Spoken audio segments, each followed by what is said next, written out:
Hello and welcome to day 2 of my daily coverage for the Transpyrenees race, happening over in the Pyrenees on the border of France and Spain. So let's have a little look at the tracker and see what's been happening. So if you remember yesterday, the race started early in waves and it was very difficult to see what was going on, and we couldn't really make an order out.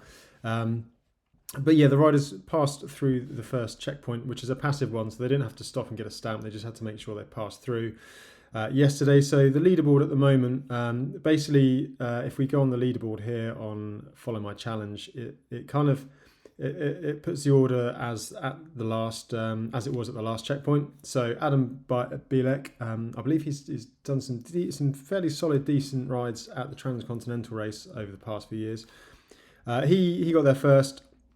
Then we've got Lucas Becker, Lawrence van Gust. Again, I think I recognise his name from TCR. Thomas, Alex McCormack, Jamie Loudon.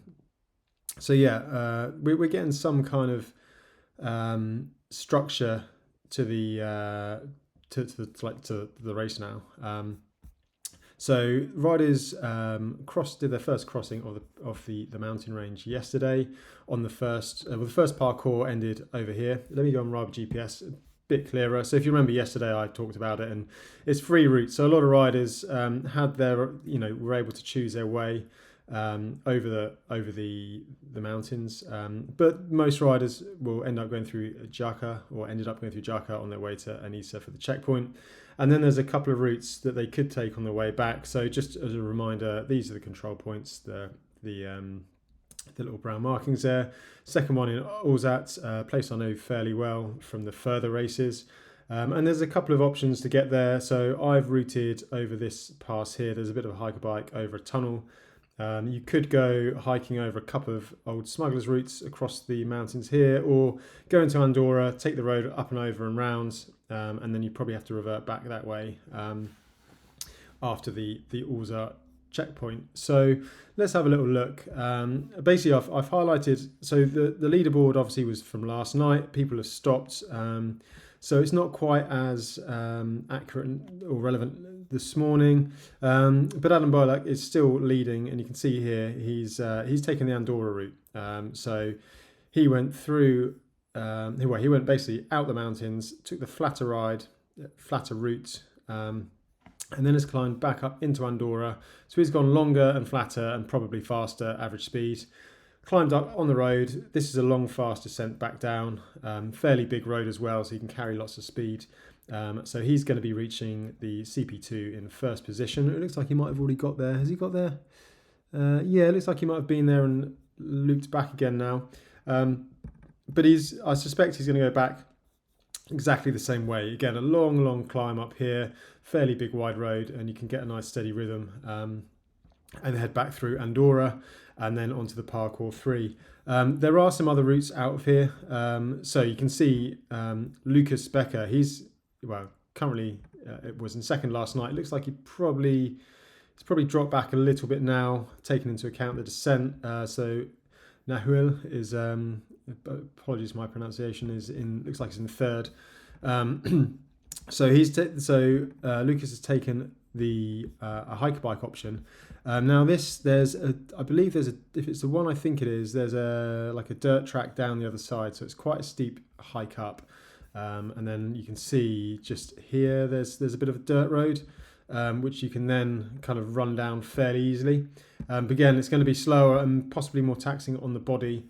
And he's going to drop in from the north, from the south of Orsat and then head through. And then the route that I plotted, if you remember, on the Riber GPS. So if you follow the orange dot after the checkpoint, going up and over here, there's actually a tunnel here. So there's a bit of a hiker bike up and over the tunnel, as you're not allowed to pass through on a bike. And then out on the flat the other side and loop back into Orsat. And I actually plotted the route that Adam has just come down, so the main road up into Andorra. There is the Port de Rat in here, which is an absolutely beautiful valley. You can see it there, but it's a savage hiker bike at the top, and if you're on a road bike, then it's going to be tricky. It might be quicker, but probably a slightly higher energy cost. So we'll see who ends up taking that. So at the moment, it looks like the Andorra route is fairly quick, but not many people have taken it. Most people have opted for the kind of the obvious route I took back over the mountains through Saint Jean's. But we're seeing some nice a nice bit of kind of structure to the the standings now. So yeah, going to be interesting to see how that develops. I've got a little message from Alex McCormack.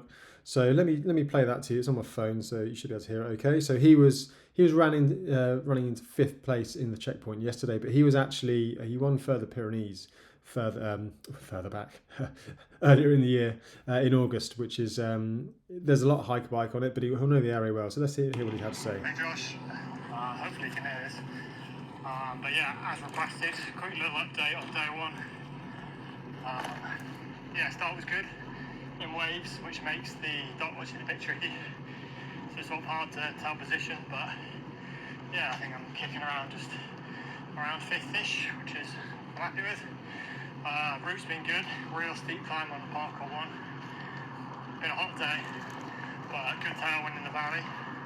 I had a bit of a puncture, but managed to fix it with a plug, so only lost 10-15 minutes, which is alright.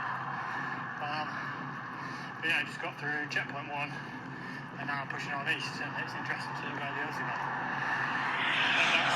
So that was Alex. That was a message he sent last night. Actually, he sent me this morning. He sent me an update saying he's woke up feeling a little bit rough, so he's going to have some decent sleep and see where he ends up. So yeah, be interesting to see if he comes through the field.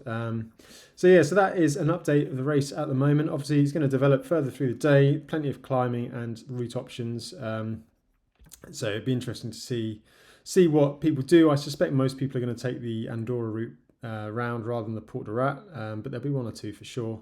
And yeah, then we'll probably get a bit more of a clearer picture on this run out to the coast. So CP3, parcours 3, CP3, then the nice run out to basically Tossa del Mar. Had a holiday there last year. It's a lovely little spot. And then, once we're on this final parcours here, the parcours 6, then basically it's a clear run. We'll be able to really accurately kind of say what's going on with the race. So in the meantime, let's just have a little look at the social media from the Transpyrenees. So this was Adam this morning on his way to CP2, up at the crack of dawn. Look at that moon, looks fantastic. It's such a beautiful part of the world, especially at this time of year. Certainly a race I do want to do at some point. And then we got some stories on Instagram. Plenty of food being eaten. This looks like it's a lot of riders stopped in the McDonald's in Jaca. I'm not quite sure how to pronounce it. But this is the Pyrenees. I mean, look at it. Got the autumn colours. A few riders took in some hiker bike yesterday. I think it was quite a short hiker bike at the top of a dirt road, which saved a lot of elevation gain.